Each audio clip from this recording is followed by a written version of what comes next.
Go ahead. Everyone in here has something that they're passionate about, whether it's sports, school, art, whatever. Whatever you're passionate about it for a reason because you love it. Imagine if what you loved was disrespected and shut down all the time. This is how I feel about cheerleading. I love cheerleading. It's my favorite thing to do.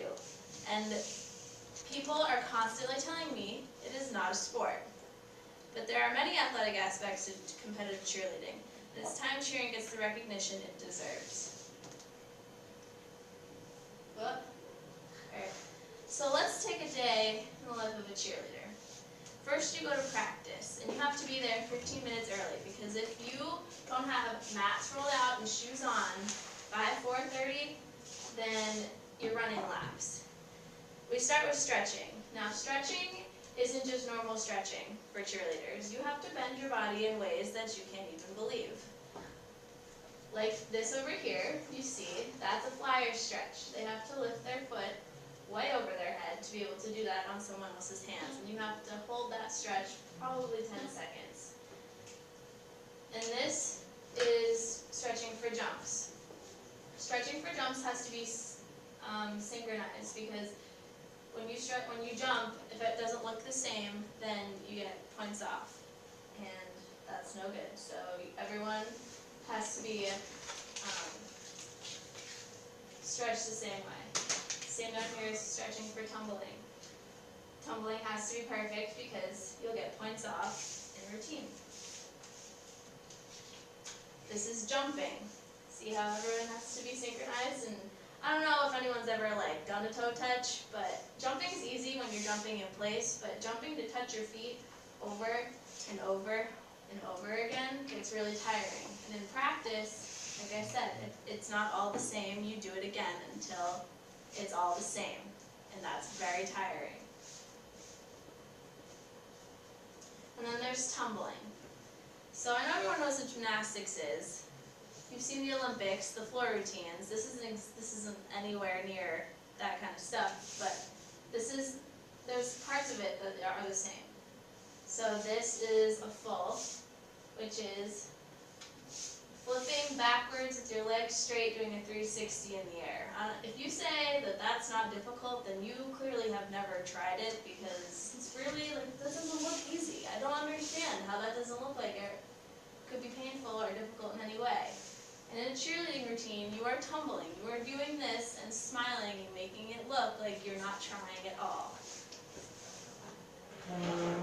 And then there's the stunting aspect. Stunting is its own world, because in cheerleading, you are lifting someone your own weight above your head. One time, while defending cheerleading to a football player, he told me that he could easily lift someone my size over his head, no big deal. And I said, well, could you lift someone your own size over your own head? This football player was 300 pounds. I don't know if you've ever, I don't know. Lifting your own weight is very hard to do. Over your head, and stretching like that, I don't know. It just looks difficult to me, and doing it's pretty difficult, so I don't know. And these are basket tosses. Not only are you lifting someone, you are propelling them through the air, and then you have to catch them, which is even worse because they're way heavier coming down than they are going up. What is that picture on the right? On the right, this is a stunt group. So pretty much there's two girls on the sides. Those are called... oh, I'm sorry. I couldn't see. I couldn't make out what that was. I got it. Okay. All right, so now the technical stuff. Hold on. So, according to Women's Sports Foundation, a sport is considered a physical activity which involves propelling mass through space or overcoming the resistance of mass, contesting or competing against with an opponent, governed by rules which explicitly defines time, space, and the purpose of the contest, and the conditions under a winner is declared. And the acknowledged primary purpose of the competition is a comparison of the relative skills of the participant. So cheerleading technically qualifies as a sport under these rules. We propel something through the air. We have competitions against other teams. We have rules that we have to follow, certain guidelines, the score sheets we have to follow by judges, and there are winners. So technically, under these rules, cheerleading is considered a sport. Cheerleading meets all the requirements, and it requires agility, strength, and grace as well.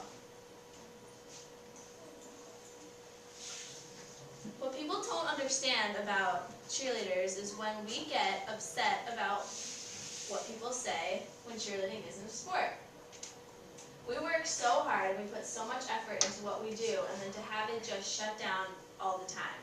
And if you were to go to a Neshoba cheerleading competition, you wouldn't see one Neshoba fan there. After we go to football games, and we have spirit days that we try to get the crowds pumped up, and we try our hardest. We have the cheers for a reason, and we try to get the crowds pumped up.